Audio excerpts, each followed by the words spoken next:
Hi, everyone. Welcome to today's episode of 10 Minute Marketing. I'm your host, Sonia Crystal Williams.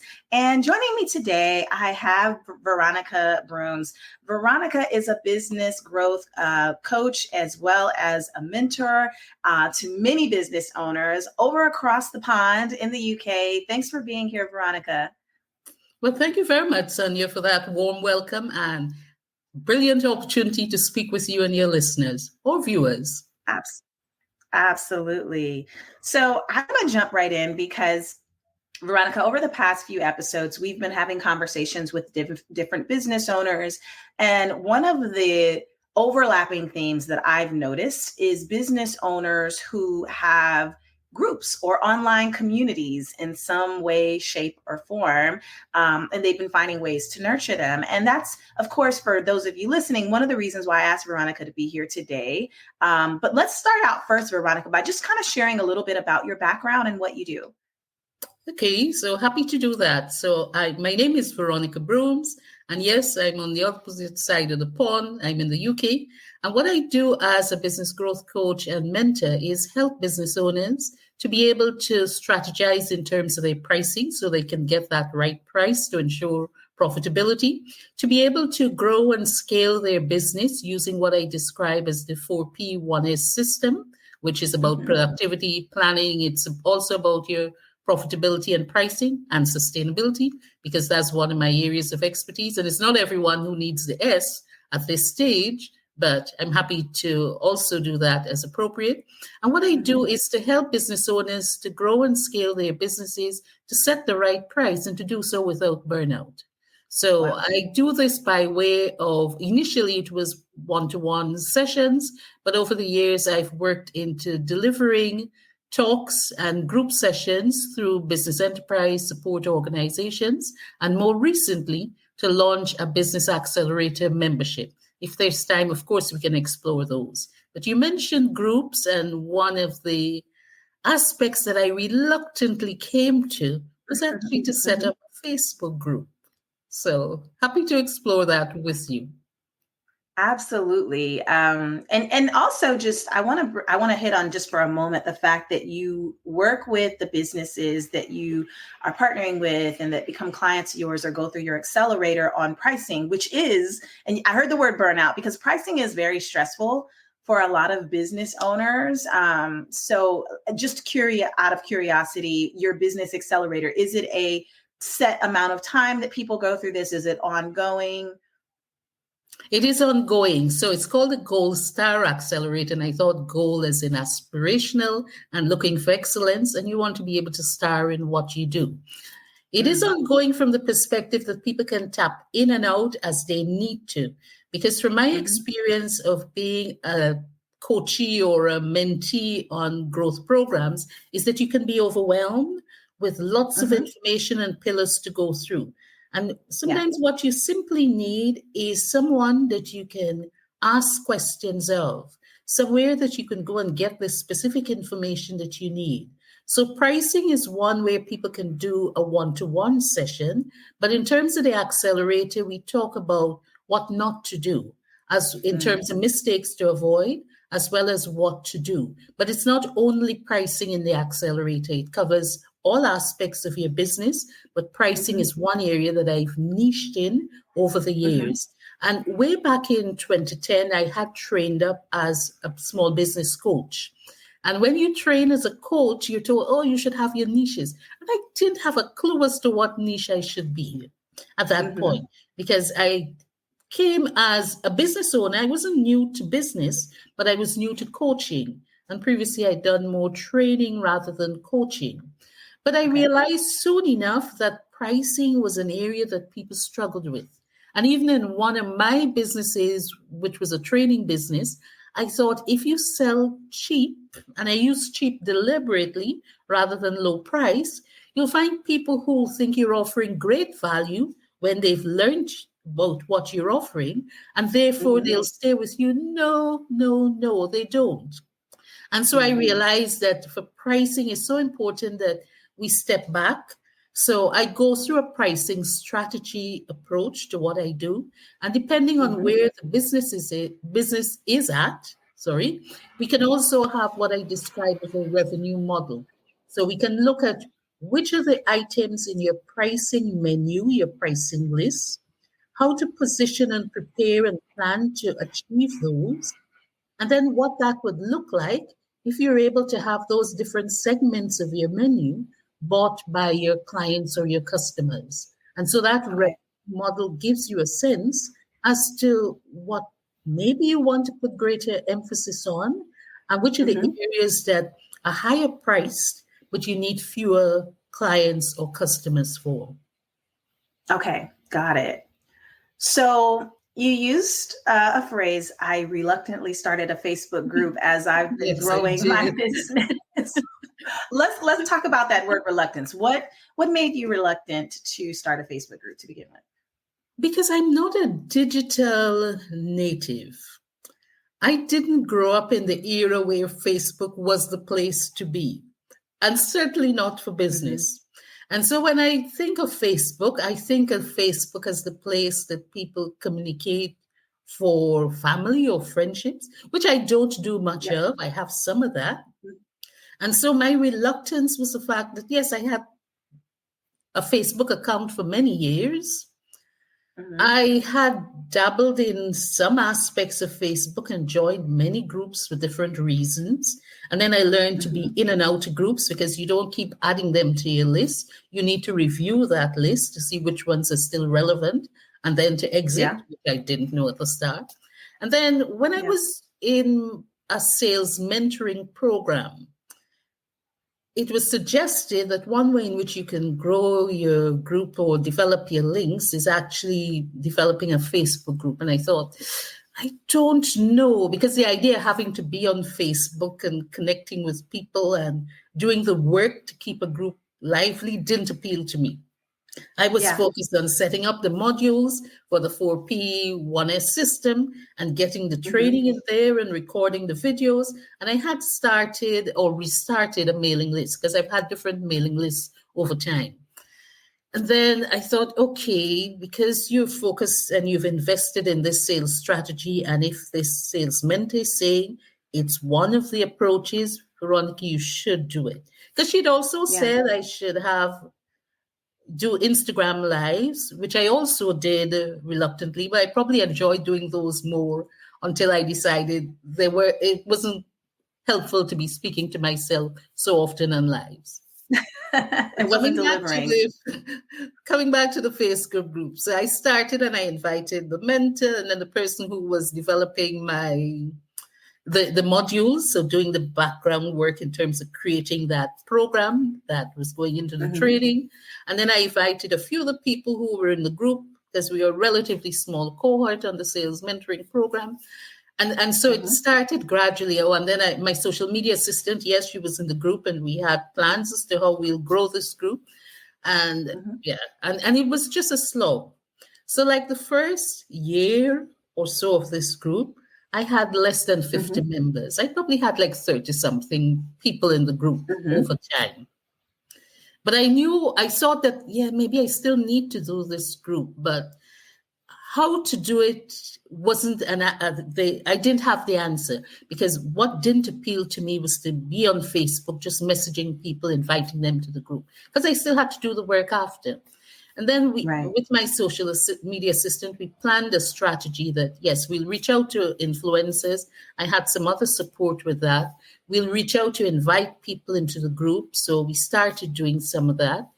The Mm-hmm. rules were a bit lax at the start because I thought rather than insisting that everyone answer the questions or share information about what they do, I should just allow Mm-hmm. people to accept an invitation. But then Okay. for some reason, I started thinking this is an inefficient way of working. And I came across someone who had a group who said that you can learn how to grow your group within her group. And it was a monthly subscription. So I thought, okay, magic would happen that I just need to pay the subscription.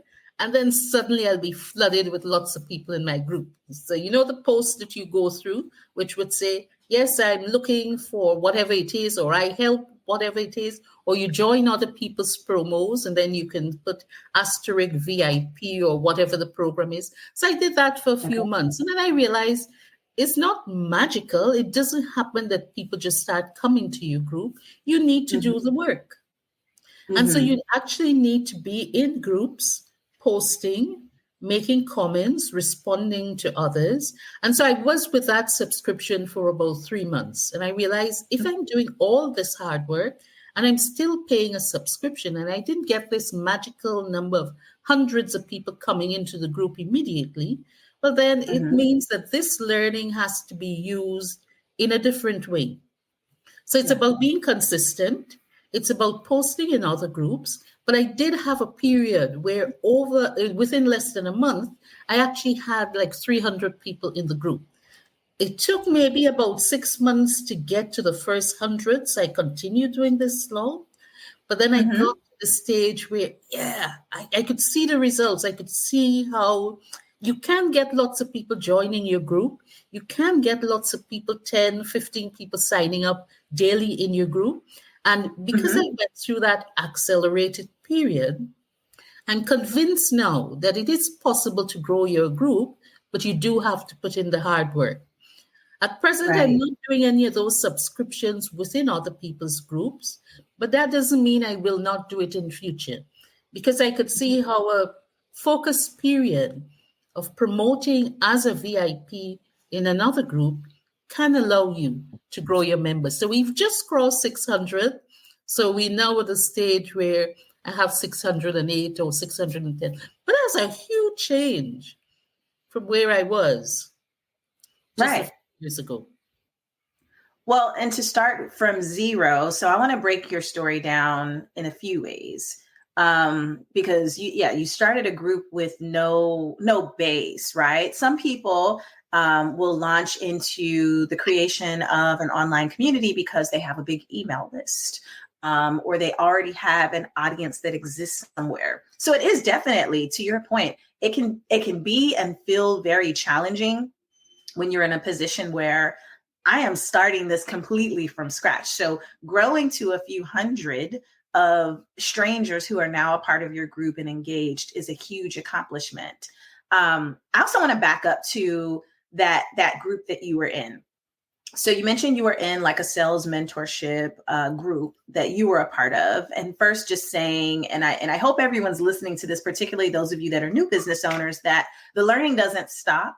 And that even if you are a coach yourself, like joining other people's coaching programs, mentorships, things like that, create huge opportunities to me for both collaboration and learning. And the fact, Veronica, that you actually applied what you learned in the group, because a lot of times we can get into some of these groups and these training opportunities and not apply anything at all. So it sounds like you took two routes, which was the Instagram Live route, the Facebook groups route. Yeah. Now, may I clarify, please, Sonia, that it was the sales mentoring that got me the Instagram and Facebook, but not the growth. Yes. So I had to go elsewhere to get the growth, recognizing that it's not one size that fits all. And if as a coach and mentor, you're not willing to invest in yourself, it's hardly likely that you'll have as much information and support and options that you can offer your clients. So it's so important. Yeah. So I interrupted there, but I just wanted to clarify that it wasn't that sales mentoring that gave me all the answers. It gave me some insights. And yes, it the ideas do the work. Yes. Yeah. But I had to then find other ways, because I thought, if this is the objective, like any coaching scenario, whilst I didn't have a smart goal around that, but like any coaching scenario, you begin with the end in mind, as Stephen Covey said. So my objective was to grow a Facebook group. How I broke that down and got there were the options I needed to pursue, because it wasn't a case to say, oh, well, I will guarantee I'll get my first 100 in 100 days.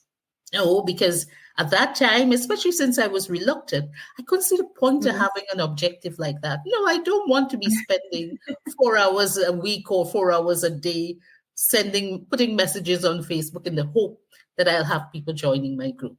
So I'd say that I wanted to clarify that. So the sales mentoring program opened my eyes to some possibilities, but then I needed to take further action in order to actually actively grow the group. Mm-hmm. So once you got to a place where you know, hey, I've got, you know, several hundred, or you went through that period where you had that nice bump in growth, how much time would you say you were spending? Were you on Facebook on a daily basis? How did you mentioned you had a little bit of assistance. How did they play a role? So what did that picture look like from a time commitment standpoint? I would say generally I wouldn't spend more than 2 hours a day on Facebook, and it's not every day. Like over this weekend, for example, I actually spent maybe around 2 hours in a block. But the reason I spent that time is that I wanted to be able to respond to some posts in groups. I also wanted to add my details to some larger groups, which I've been part of for a number of years, and occasionally I go in and post. So this weekend in particular, I wanted to be able to post about the Facebook group so that people are saying, promote your business. It's always good to promote your business every time. So I join those lists. I like, and then I comment. And if there are people from my group, so the Business Growth Coach online, if there are people from my group, I'd like some of their posts because they're not exclusive to me. They're part of other Facebook groups. But it means what I'm doing is investing my time strategically. So others are creating these opportunities to post. And this weekend in particular, or last weekend in particular, what I did was to post an invitation to my Facebook group, as well as post a link to the Gold Star membership. Because I'm saying, here are my call to actions. And then in addition to that, what I did in my group, my Facebook group, was to like and comment on a few posts that other members of the group had made, as well as posting some events for the rest of this month. So there's actually an event that I'm doing through one of the enterprise support organizations that I don't usually post in the Facebook group. But what I decided this year I'll do is to keep that event section more active. So whether it's related to business growth coaching, whether it's related to the day in the month when we're having that Q&A for the Gold Star program, whether it relates to sustainability talk that I may be doing, I'll put those events in the group. And so that's where I spent my time. And I saw that was time well spent because whilst I'm not seeing immediate results, I know that information is there. I've actually seen someone who's already, or a couple of people who've already done maybe for one of the events. If I hadn't posted, it would not have been, no one would have responded. So you also need to be able to think strategically when you're seeking to grow your Facebook group or any other presence you're looking to have on social media. Absolutely. And so for this group, it's not because there are so many forms of how people can launch a group or an online community. And I know for me personally, one common form I've seen is you're already the user of a product or service, and then they have a group attached to it. That's one way. But yours isn't that way. Yours, it sounds like, and correct me if I'm wrong, it sounds like this is a group of people who have an interest in business growth and coaching. They're not necessarily using your product or service yet. So this is your opportunity to take someone who was a cold contact and get them familiar with you, your service, your systems through that group. Is that right? Indeed. And that is spot on, because when I started the group, or the intention from initially was people who signed up to buy the group coaching program, which emerged from my sales mentoring program, people who bought that will then be part of a newsletter subscription and then will be invited to the group. But because that didn't work that way, I still needed to have a group to say to people, whether I'm sharing, I'm partnering with another coach as part of maybe their campaign to grow my list, if I'm offering a freebie as we describe it in the business, or for some other reason, I needed to be able to have something happening in the group that I can then get people to say, this is time well spent. So now yes, it's about the engagement, but it's also about me posting about events so that people can see, here's what Veronica is doing, and here's how she may be able to help us. And they're encouraged to ask questions. So when I do what I describe as a warm welcome. So when people come into the group, we do a warm welcome to the group, and I put a note, say, remember to tell us about you and your business. So there isn't any issue about whether you can post in the group or not. You're encouraged to do that.